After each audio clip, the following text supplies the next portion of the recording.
Hello, everybody. Thank you so much for taking time out of your evening to attend this program and Author Talk. My name is Jack. I'm a librarian here at the Sunnyvale Public Library.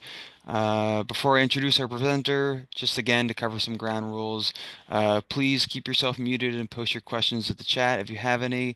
I will be monitoring the chat, so I'll try my best to address them in the moment. Otherwise, I will pass them along to David at the end of the presentation, for which we've set aside time. So, with that, I'm very excited to introduce our guest tonight, Professor David Sedlak. David is the Vice Chair of Graduate Studies and Professor of Environmental Engineering at UC Berkeley. His research focuses on the fate of chemical contaminants with the long-term goal of developing cost-effective, safe, and sustainable systems to manage water resources. David is also notably the Deputy Director of the National Science Foundation's Engineering Research Center for Reinventing the Nation's Urban Water Infrastructure, aka Renew It. It's a fun acronym. Where he's able to develop new approaches for managing the urban water cycle beyond his traditional laboratory and field research. And he is here tonight, however, to discuss his book, Water for All. I will let him speak on his work, obviously, but very briefly, the book analyzes the world's several water crises, as well as investigates the existing and emerging solutions that can be used to solve them. So, I want to thank you, David, in advance for sharing this time and expertise with us. And without further ado, I will grant you the floor, David. Oh, well, thank you. Thank you, Jack. And thank you, everyone, for coming. I know there's so many different ways you could be spending a Thursday night, and I'm happy that you chose to come here and spend that time with me. Um, I think it's kind of brave to put out your Thursday night to meet with someone who's a professor of civil and environmental engineering. It sounds like a great way to get an early jump on your sleep. And so I hope not to be that person who's going to bore you with esoteric details or lots of equations and things that aren't really relevant to you. I'd rather talk to you about something that I'm incredibly passionate about, this idea of water scarcity, water crises, and how we're going to address them. In particular, I want to tell you about this book, Water for All, that I wrote that came out in 2023 from Yale Press, and I hope it's available at the Sunnyvale Library for you to take out.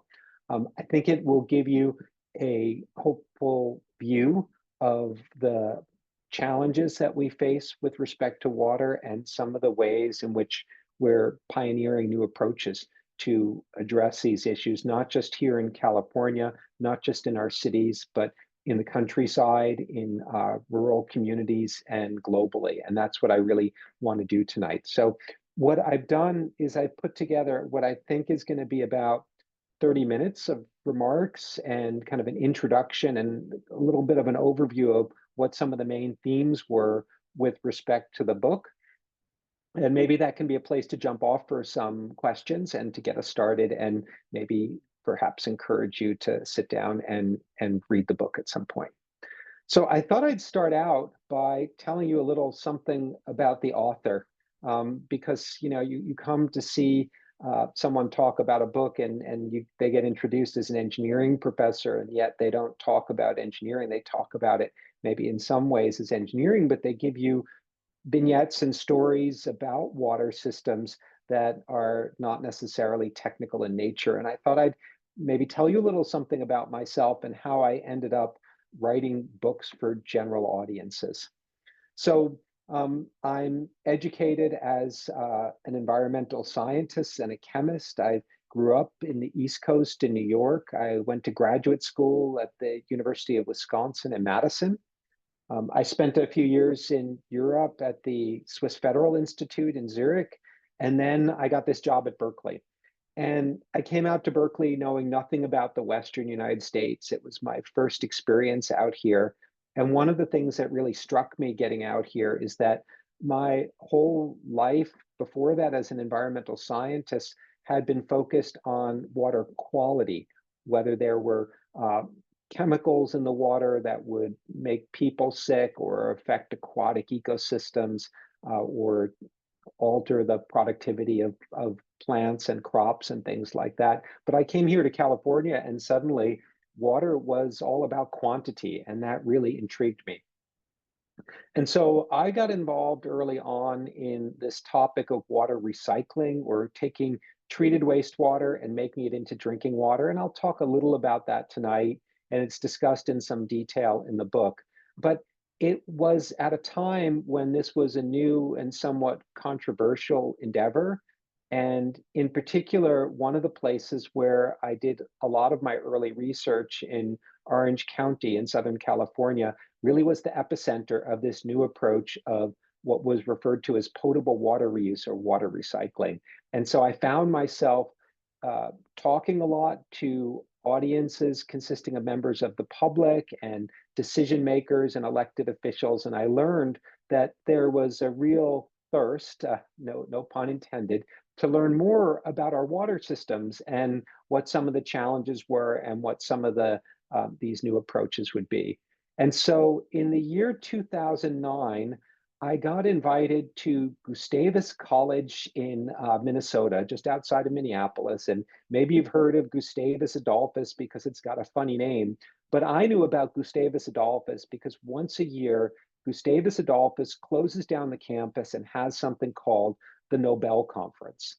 And they have the Nobel Conference because it's chartered, the college is chartered by the King of Sweden. And once upon a time, they thought, wouldn't it be fun if we could invite Nobel Prize winners out to give lectures to the students and the community? And this evolved over time to be much more than just talks by people in physics and chemistry and economics. It became an excuse to have a 2 day long conference on topics that were of societal importance. So in 2009, I got invited as the token engineer to come to a meeting at Gustavus Adolphus that was all about water. And I think it was in part because I was doing all this work on water recycling, potable water recycling in Southern California that I got invited. And I had to come up with a way to tell the story about something that a lot of people thought was kind of disgusting, taking water that had been in people's toilets and putting it back into the water supply. And I know that people didn't want to see the nuts and bolts of how these things worked. They were much more curious about why we ended up in this situation where we didn't do things that would seemingly make more sense, like recycle our gray water or capture the rainwater that fell on our roofs. And so I told a story at this conference about the evolution of water systems from the time of the Romans until the modern day. And in that story, I talked about how we build water systems, and the water systems we build are really useful to us. For example, the Romans built those wonderful aqueducts that brought water into the city and other cities in the ancient world from long distances. And that was really a revolution because without an imported water supply, you couldn't have a million people living in a concentrated city because there just wouldn't be enough water for them. And so that was kind of the first revolution in how we provided water. But I also traced two other revolutions. One revolution, which was the revolution in water treatment, which allowed us to rid the world of the prevalent diseases of cholera and typhoid fever, at least the wealthy parts of the world, by chlorinating our water and putting it through filters. And that was also a revolution because it extended people's lives. And it was kind of a second revolution. And then there was a third revolution that happened after the Second World War, mainly in the 1970s to about the 1980s. And that was the revolution of building good sewage treatment plants so that the wastes pouring out of our cities weren't destroying the environment. And so I had a premise in this talk that we were currently undergoing a fourth revolution. And that revolution was the kinds of things that I was seeing in Orange County, the kinds of things we were seeing in other parts of the world where people were starting to rely not on reservoirs and groundwater wells, but seawater desalination plants and other types of novel technologies. So right after that conference, I was scheduled to go on a sabbatical, and I got the crazy idea that I might write like a magazine article about this talk. And one thing led to another. I had a friend who had a friend who was a book agent, and we started talking. And I wrote a book, not a 5,000 word magazine article, but a 100,000 word book called Water 4.0. And Water 4.0 told the story of these four water revolutions. And it not only told the story but it really taught me a lot because you don't learn about something really well until you're forced to write it down and think about what it really means. And so that book was part of my education. And then because the book caught on and was published right at the time of California and the Western US experiencing an extreme drought, I got a chance to meet lots of really interesting people and learn their stories about water. And so that was to me one of the most satisfying professional experiences I ever had, and one of the ways in which I grew the most as a person. And it really was a big part of my life from about 2014 to 2018. And so fast forward to 2019, and it's time for another sabbatical. And I say to myself, I could get involved in a new kind of research project or do something a little bit different, or I could think about another book. And what had happened in that interim period between when Water 4.0 came out and I was thinking about these issues again was that I had learned a lot about the rest of the world. And I came to realize that Water 4.0 was an interesting book for people, especially people living in a place like California that was experiencing water scarcity, but it wasn't the full story. It was the full story were a lot of things that I felt were beyond my personal experiences and maybe even a little outside of my comfort zone. And so I decided to push myself to learn about these things and see if my experiences working in wealthy, water scarce places like California and Singapore and the Southern Mediterranean could translate into something more global. And that's where the idea of Water for All came from. So Water for All is in some ways the follow-up.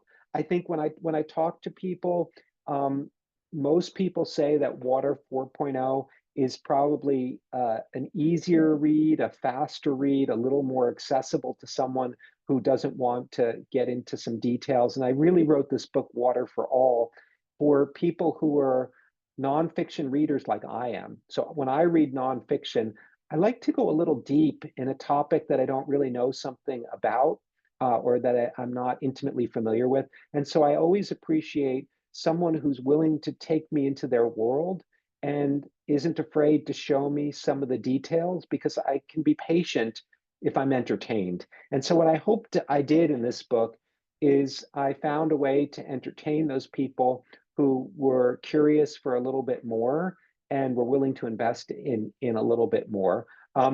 If you feel like that's too much for you, or if you start reading the book and it's just like, wow, this is more like it feels like a textbook to me. And I don't think it's a textbook, and people tell me it doesn't read like a textbook. But if you feel like it's too much, I encourage you to look at Water 4.0, a lot more accessible to general audiences. But what I want to do tonight is I want to tell you something about Water for All. And I want to do that by way of thinking of the title and the subtitle of the book. And the first thing I want to do is I want to think about the changing climate. So I want to tell you about why I felt compelled to explore this topic of climate change and what it means to water systems. So maybe a little something about like where I sit personally with respect to knowledge of climate change. I view myself in terms of being a scientist and an engineer as being like climate adjacent. So I don't study climate change directly, but I know a lot of people who do. And I know that climate change is really important to many of the things that I care about. And so I try to read about climate change and understand climate change. But for me, the question of what climate change would mean to water systems and water scarcity and water supply was always a little bit elusive. And I think the thing that made it less elusive to me is this figure, which I think you can remember this. Maybe you saw it in earth science class in middle school or something like that. It's a sketch of the global circulation patterns of wind in the atmosphere. And so if you remember this from when you took that earth science class, maybe you recognize that there's an area around the equator, the center, the belt around the middle of the earth, the tropical zone, where there's a lot of sunshine and there's a lot of water. And the combination of that sunshine and water causes a lot of evaporation. And that wet uh, air rises and it moves north and it moves south in the Hadley cells. And the Hadley cells, this moist air, a lot of that moisture rains out, and that's why most of the world's jungles and rainforests are in the equatorial areas.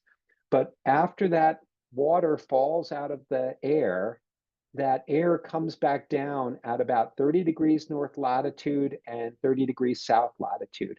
And those are the locations where we see the world's great deserts. So whether it's the Sahara Desert or the Kalahari Desert or the Gobi Desert or the Sonoran Desert, they tend to be at 30 degrees latitude because that's where this dry air is coming back down to Earth. And one of the aha moments for me thinking about climate change and its effect on water systems is recognizing that one of the things that's expected to happen as the climate changes is that the Hadley cells are going to get a little bit wider. And when they expand, it means that the places on the edge of those Hadley cells, just a little bit north and a little bit south of where they come down, 30 to 35 degrees, are going to receive less rainfall and become warmer. And so the prediction is that between now and 2050, places that are in this area will see about 10 to 20% less rainfall, but perhaps more importantly, they're going to see warmer temperatures. So you can imagine the climate of North Africa is going to be the climate of the Southern Mediterranean. The climate of Southern California and the American Southwest is going to look a lot more like the climate of Northern Mexico. And the climate of Southern Australia is going to look a lot more like the center of the country or the outback area. And one of the places where I think we can look into the future of what this means to us is to go to the city of Perth. And that's because, in addition to just the change in the circulation of the Hadley cells, there have been changes in ocean circulations. And so Perth is already getting 10 to 20% less rainfall than it had been in the 20th century or the early part of the 20th century. And we can see what our future might look like. And so this figure shows you from the year 1910 or so, when they started keeping records up to about 2000, the trends with respect to the amount of water flowing into Perth's reservoirs. And what you can see is that between about 1980 and 2010, the amount of water flowing into the reservoirs dropped by about 50%. And that's with this 10 to 20% decrease in precipitation. So it wasn't just the decrease in precipitation, it's also the warmer temperatures that cause the water that falls on the land to evaporate more quickly and the trees growing in the catchments around the reservoirs to transpire more. And so this evapotranspiration at warmer temperatures, for every degree centigrade warmer the air is, we get about a 7% increase in the amount of water that the atmosphere can hold. We see a drying trend. And I found these data out to 2025, and they follow this trend. Perth's reservoirs are just getting less and less water. And that's what we should expect in places that rely upon surface water reservoirs for our water supply. And here in North America, if you look to the Colorado River and you see these pictures of Lake Mead and Lake Powell drying up and this so-called bathtub ring around the edge of them, that's what the climatologists think that we're seeing, something that's called aridification. So that's kind of brought home to me the idea of what climate change is about. I just wanted to show briefly what Perth's strategy has been for dealing with this aridification, because I think it's instructive to us when we think about what we might do here in California or what others might do around the world. So this pie figure here shows you what Perth's water supply looked like in the 1960s. So the blue part of the pie was reservoirs. They were mainly relying upon their surface reservoirs for the water supply, and a small fraction of their water was coming from groundwater. Now, if you know anything about Australia and you know anything about Perth, it's grown a great deal. It's grown to several million people from a few 100,000 over this period. And so in the 1980s, the pie got bigger because there were more people consuming more water, and the amount of groundwater grew because they didn't really want to build a lot of more reservoirs because they kind of built all the reservoirs that were in the easy places to build reservoirs. A lot like what we see here in California. It's unlikely we could build a lot more reservoirs even if we wanted to. Now, between 1980 and 2000, Perth continued to grow, and this is the period when less water was coming into the reservoirs. So by the early 2000s, the pie had grown again, but now groundwater had become the main source of water for Perth. And we had a new type of water supply, this dark blue slice of the pie, which is desalination. So Perth had built their first seawater desalination plants. Fast forward to 2025, uh, the pie stayed about the same size despite the fact that Perth was continuing to grow quite rapidly. That's because they made great progress in water conservation in that period, really getting away from some of the wasteful practices that they'd once had. And anyone who's been to Australia knows that Australians are really good at water conservation. They also built more seawater desalination plants, so that dark blue part of the pie got really fat. And now a new slice of pie shows up, and that's water recycling or potable water recycling, this thing that I'd been involved in Orange County and in other places. And the prediction for the year 2035 looks like this. Uh, Perth is going to get more than half of its water supply from seawater desalination. Another, about a third of the water supply will be these groundwater wells that they've been slowly building up. And they're going to rely on more water recycling, their treated wastewater. And you can see that their reliance on surface reservoirs is going to be a very small part of the total, maybe only 10%. And that's the kind of adaptation we are seeing in the Western United States and many places where we have water scarcity. Now, not everyone's going to do it with seawater desalination. Every place has a different approach, and that depends upon their geography, their politics, and their economics. And so, Water for All really explores this in some detail because we recognize that not every place is the same. So, that was the part of the book about a changing climate.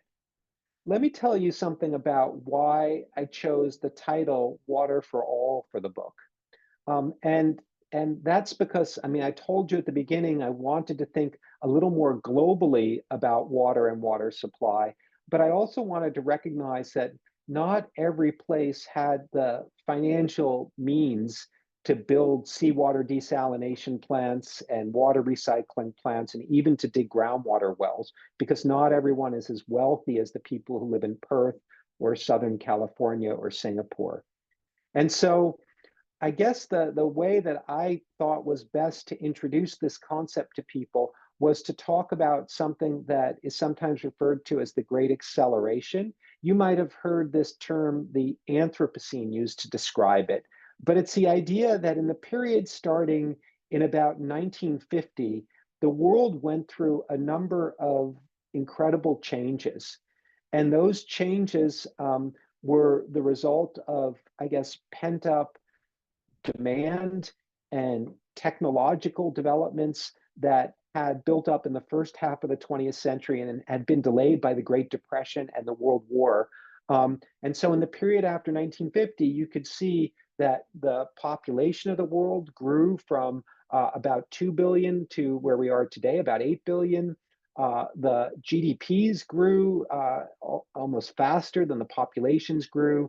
And we saw lots of things happening. You could see in this figure, these 12 graphs just give you an idea that not only is it more people, but it's more people living in cities, using more energy, using more fertilizer, building more dams, et cetera, et cetera.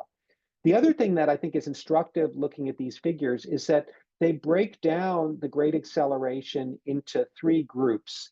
The OECD countries, which are basically the wealthy Western countries, whether that's Western Europe, North America, places like Japan and Australia.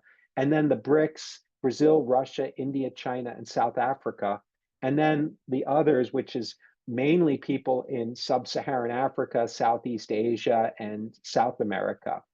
And one of the take-home messages here is that the OECD countries have already undergone their great acceleration. We've gone from being uh, relatively poor to being quite affluent, and our birth rates have started to come down and level out. We've just seen the BRICS undergo a lot of those same transitions. They're still going through them, but like for example, the population growth in China is leveling off already, and so the future is really in the hands of the rest of the world and sub-Saharan Africa. And so when we think about water systems, we have to realize that there are going to be about uh, 10 of the world's fastest growing cities are currently in sub-Saharan Africa, and they're all going to turn into megacities in the coming decades. A megacity defined as having over 10 million people. So these places are still growing very quickly, while other parts of the world, the growth rates are slowing down or population growth is even declining. And that has a lot of implications for water supply. And then we also have to recognize that not everyone in every part of the world has the same amount of wealth. And so the book handles this issue of how the world is different in different places by breaking up the world's water crises into 6 different uh, uh, categories and examining them in some detail to understand that when we talk about global water crises, there's not just one water crisis, there are multiple water crises and they're going on simultaneously. So I already gave you a little bit of a preview of water for the wealthy. That's the kind of thing that happened in Perth. What you see in the background of this slide is the seawater desalination plant that was built in Carlsbad, north of San Diego, during the last drought. In the middle and the top, what you see is a series of valves in Manila in the Philippines. And that's what I call water for the many, or one aspect of water for the many. The majority of people on Earth live in cities, and the majority of them are in so-called low and middle income ranges. And so they don't have enough money to have the kinds of water systems that we have in North America or Western Europe, where the water flows 24 hours a day and it's always safe to drink. They have to worry with things like intermittent pressure and outages of the water supply. Water for the poor is the people who live in poverty and often have to walk great distances to get water and bring it home. The picture of a young boy in Mexico dipping water out of a plastic barrel, but this happens all around the world. The good news is the number of people who are in this kind of extreme poverty who rely upon unsafe water supplies is shrinking all the time, but they're still there and it's still a problem we have to deal with. The other 3 water crises that are detailed in the book, I broke up as follows. The first one is water for health. And what you see here is a picture of a woman pumping a tube well in Bangladesh. And if you've heard about what happened in Bangladesh about 40 years ago and what we're still trying to resolve, it's a problem related to arsenic in the water supply. And it's been called by some people the greatest mass poisoning in human history. It was a well-intentioned effort to help people avoid water that had viruses and bacteria in it by giving them access to shallow wells. But those shallow wells sometimes had high levels of arsenic in them. And so what you see here is a well that's painted red to indicate that this well has high levels of arsenic. And one of the strategies that's been developed to deal with this is painting the contaminated wells red and the safe wells blue, or leaving them unpainted so people can make decisions. And this issue of things in our water supply that can give us cancer, as it does in Bangladesh, or a disease called Blackfoot disease, is not just reserved for people who live in poor countries. There are plenty of people in wealthy countries like the American Southwest and other parts of the US that have arsenic in their water supply because of the local geology. And there are a number of places where wealthy people are struggling with chemical contaminants from industry in their water supply. And many people here probably have heard of the PFAS or forever chemicals that we find in water supplies as a risk. And this chapter talks about that. Then I talk about water for food, this idea that we need a lot of water to grow our food. We need a lot more water for our food than what we have in our homes. Some of that water is grown in rain-fed agriculture, but a substantial fraction of it is grown on irrigated land. And what you see here is a picture of flood irrigation, which is still the main way in which crops are irrigated around the world, this ancient practice of flooding fields in order to get water to plants. We know how to do better. We know how to use water more efficiently, but there are a lot of complications that prevent that from being used. Now, between now and the year 2050, the great acceleration, the growth in population is going to mean that we're going to have to grow about 70% more calories to keep the world fed and to satisfy people's hunger for meat and foods that are higher on the on the food chain. And much of that is going to happen in irrigated agriculture. So that's certainly an issue. And then finally, the last of the water crisis is water for ecosystems. What you see here in the background is a series of photos of the Aral Sea drying up as aridification combined with the rerouting of the water supply for agriculture starved the lake of water and caused an ecosystem collapse. And it's not just the Aral Sea or the Salton Sea here in California that suffer this fate. It's the Gulf of Mexico coming off the Mississippi River and many of the other rivers around the world that are contaminated with waste from our agricultural systems in our cities. And this chapter deals with that. So finally, the thing that I'm passionate about and that I was hoping would be new to people in this book is the solutions. So it can be a little depressing thinking about climate change and population growth and all the problems we have and all the crises we face. I personally am quite hopeful when I see the creative ways that humans have come up with to deal with water crises. And I already told you about some of those when I gave you the examples from Perth. You have things like seawater desalination, you have things like potable water recycling, many of the things that we see here in California. But sometimes the solutions are surprising. The most effective solutions have nothing to do with big engineering projects. So let me give you an example here. This example comes from Cape Town in South Africa, where maybe you heard about Day Zero in Cape Town a few years ago, this idea that, that Cape Town was going to run out of water because of a severe drought. Well, it started raining before Cape Town ran out of water, so they never got to Day Zero.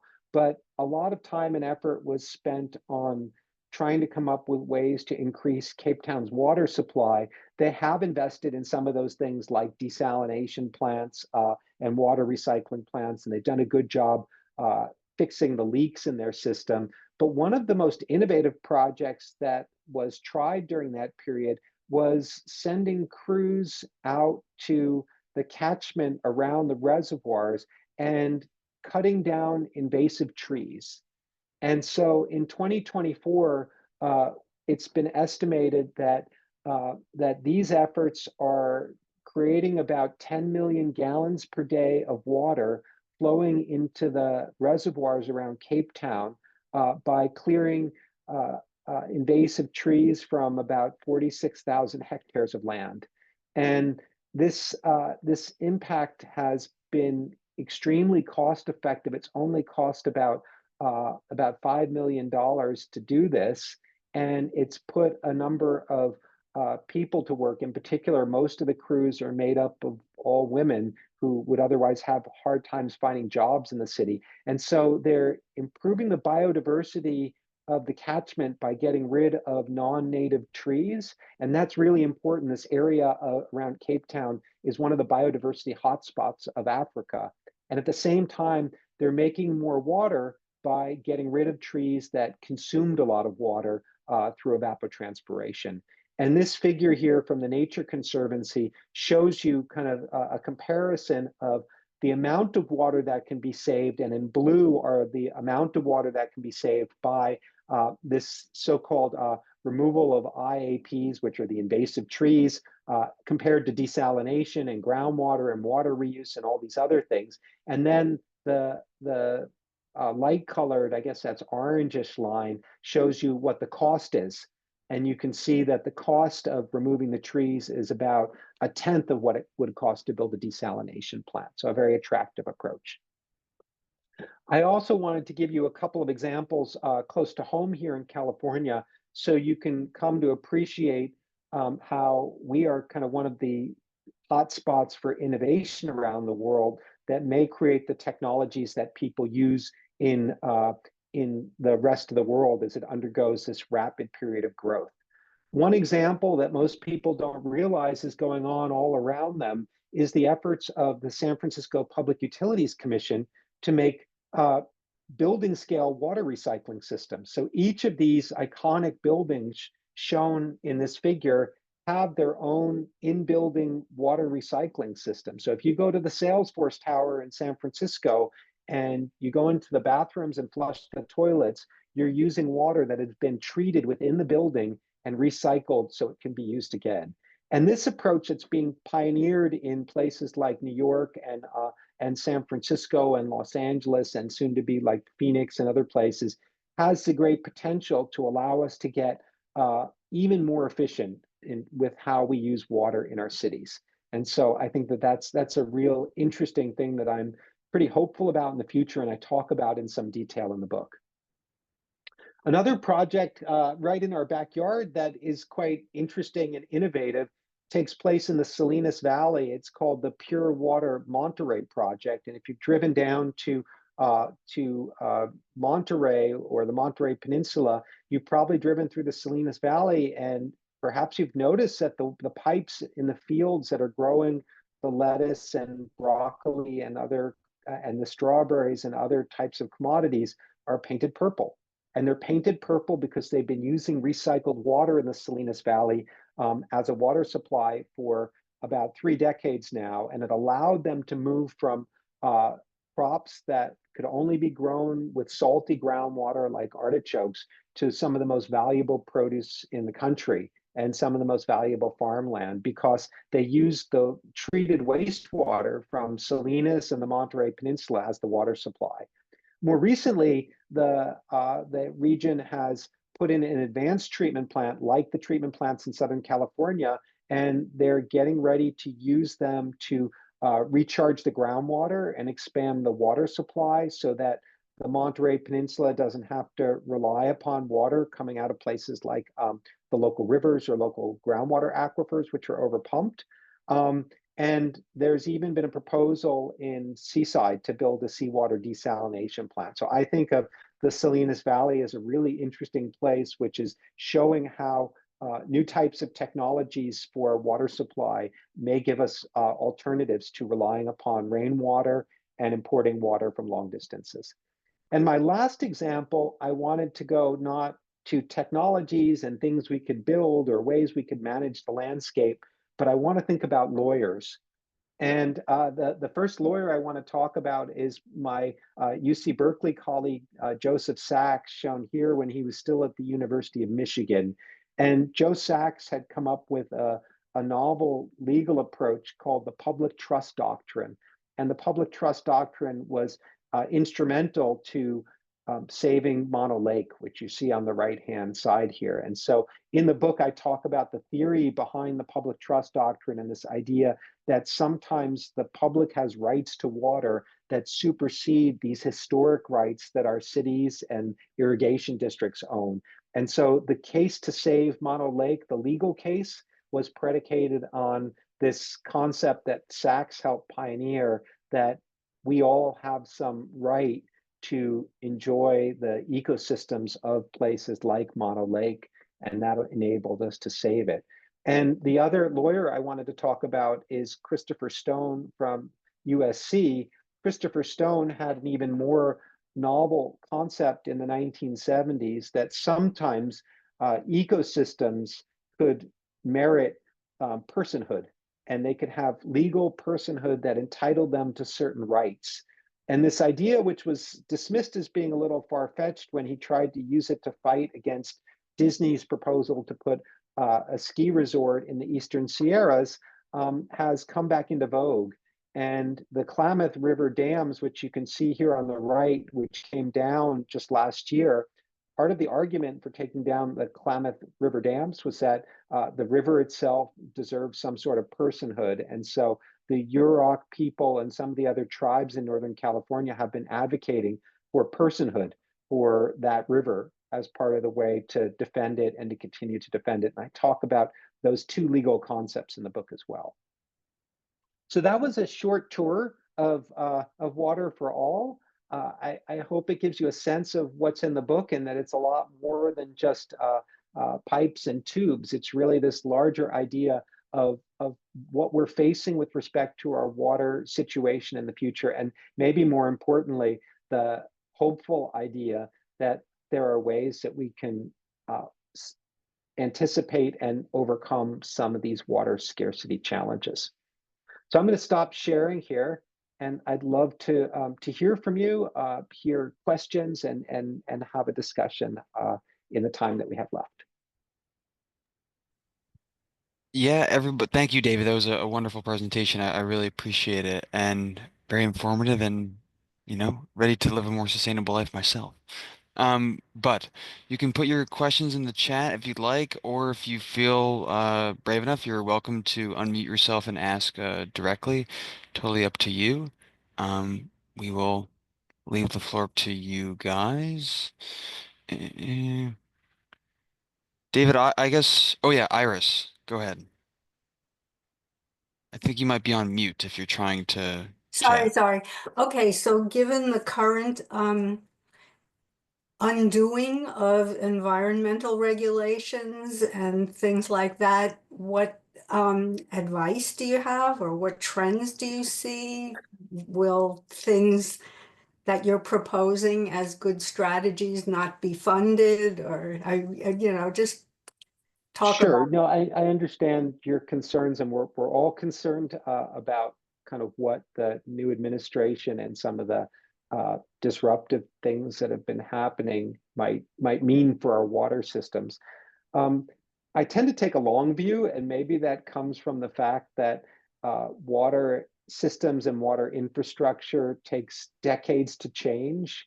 And I tend to take a long view because it takes so long to actually build anything, and that these water shortages are usually driven by drought. And when that happens, change has to come. So the optimistic side of me likes to think that water availability is essential to economic productivity.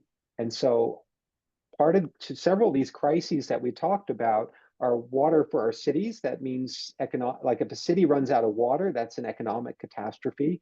Water for farms. If farmers run out of water, that's a big problem. So some of these things, it's just smart business and smart economics. Like, so for example, we hear a lot these days about data centers and AI and how they're going to suck up all the water. Another way of looking at that is that if we're going to have these unexpected water demands, we better be able to provide that water efficiently. And that probably means ways of closing the loop and using recycling technologies. The pessimistic side of me, of course, thinks about water contamination and water pollution and efforts to restore and protect aquatic habitat as suffering.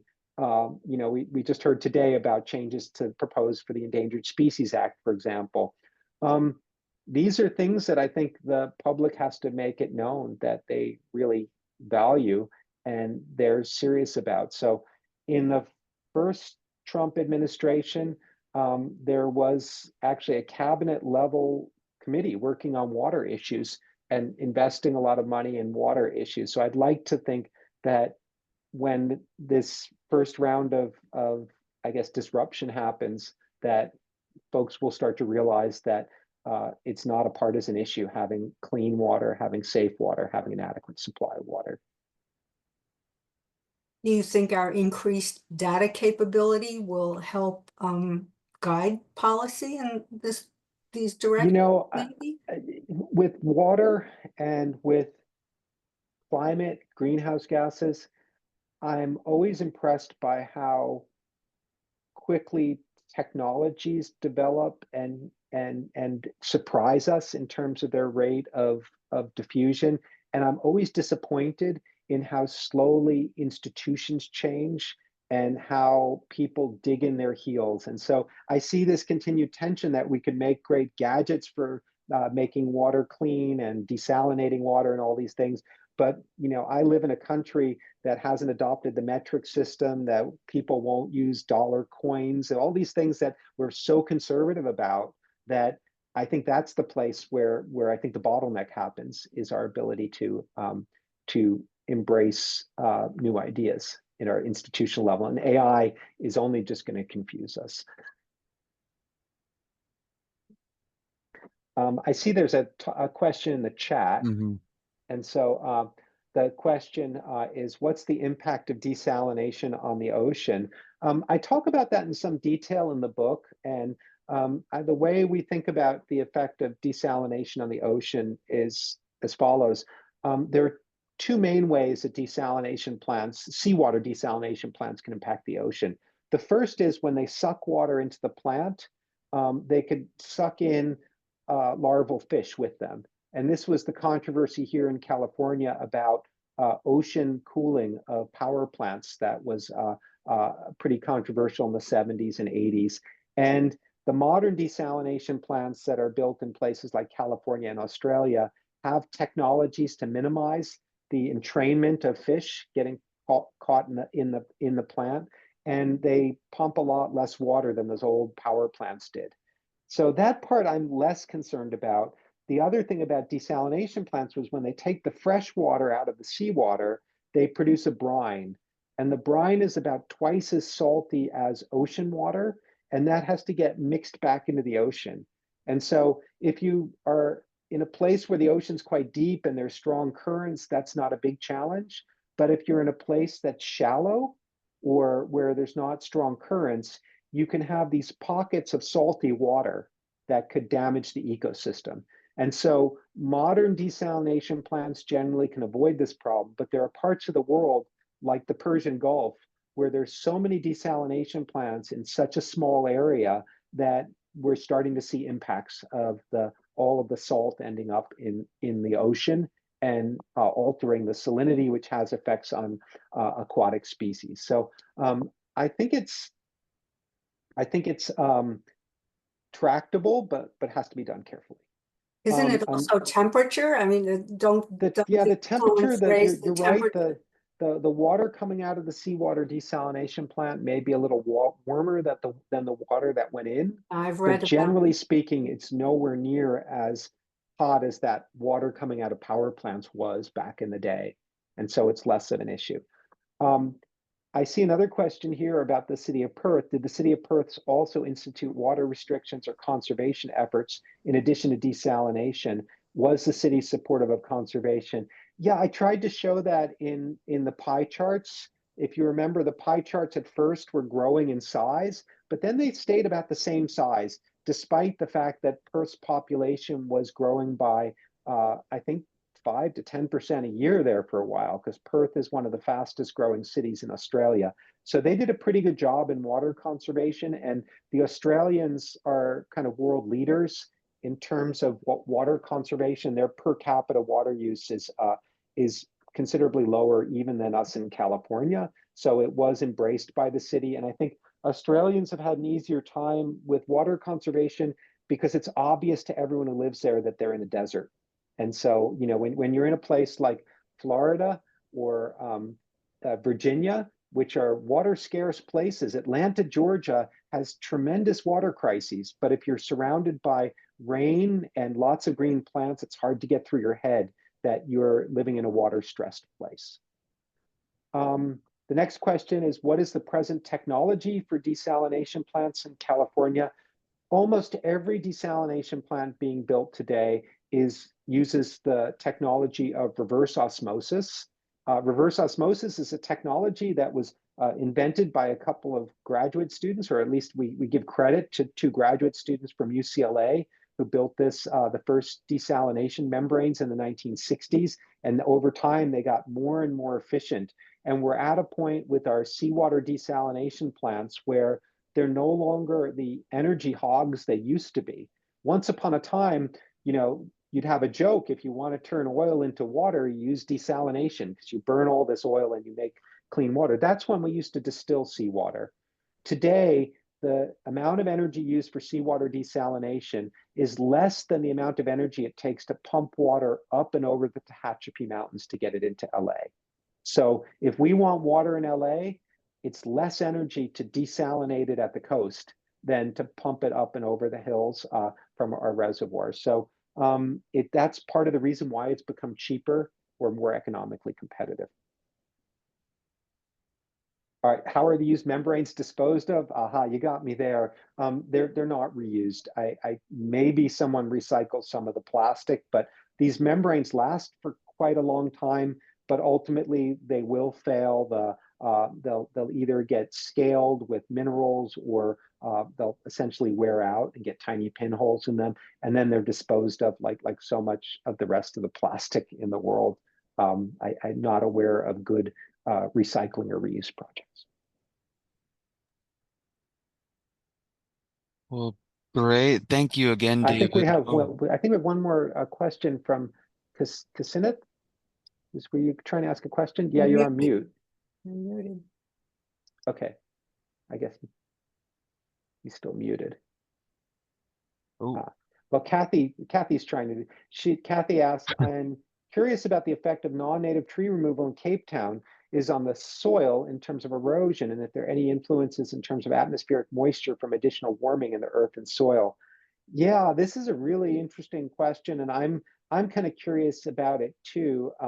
I think in the case of Cape Town, it was also that these non-native trees were altering the ecosystem, and they really wanted to restore that unique ecosystem of the area around Cape Town, and so they were a little less interested in it. But when those trees are transpiring all that water, it is a cooling effect. And when you don't have the trees there and you just have bare soil, certainly things would get hotter and drier. And so in the book, I try to talk a little about the possible downside. So here in California, for example, we've experimented with different forestry techniques that might yield more water in our reservoirs. And it's much more subtle than just trees bad, grass good. It really depends upon what you're trying to protect. Are you trying to protect snow from getting sunlight on it and evaporating or subliming, or are you trying to allow water to percolate into the ground? And so it's a good question, and it's a complex question.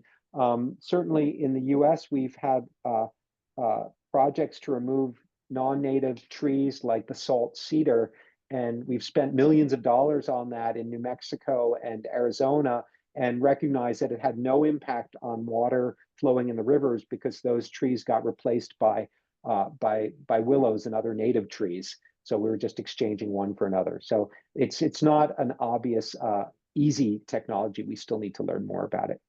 And then finally, we have, you mentioned desalination in the Middle East. How long have they been doing this? And are they reverse osmosis? Also, what about rainwater capture in California? So in the book, I talk a little about the history of desalination in the Middle East. And in the early days, places like Saudi Arabia and Kuwait, it was distillation. They were building power plants and they were burning a lot of oil. And so it was no problem to have all this steam that they could turn into fresh water.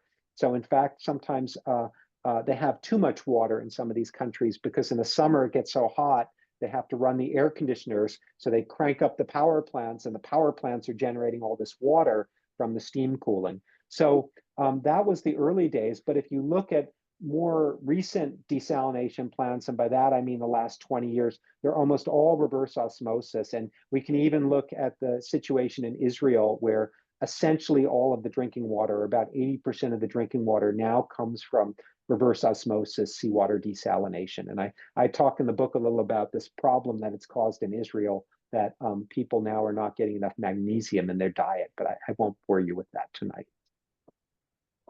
And then what about rainwater capture in California? I talk about rainwater capture in the book. Generally speaking, rainwater capture on roofs, for example, makes sense if you live in the countryside, but maybe not in California where we have such extreme differences between wet season and dry season. But if you live in many other places, it can be a viable way to have a water supply. What's very attractive is this idea of capturing the water that falls on your property. And I give the example of Phoenix and the suburbs around Phoenix, where when people build housing developments, they're required to be able to capture all of the water that falls on the property and infiltrate it into the ground. And there are cities like Chandler, Arizona, that get a substantial fraction of their water supply from the fact that properties have to put in dry wells to infiltrate the rainwater that falls on the property into the ground.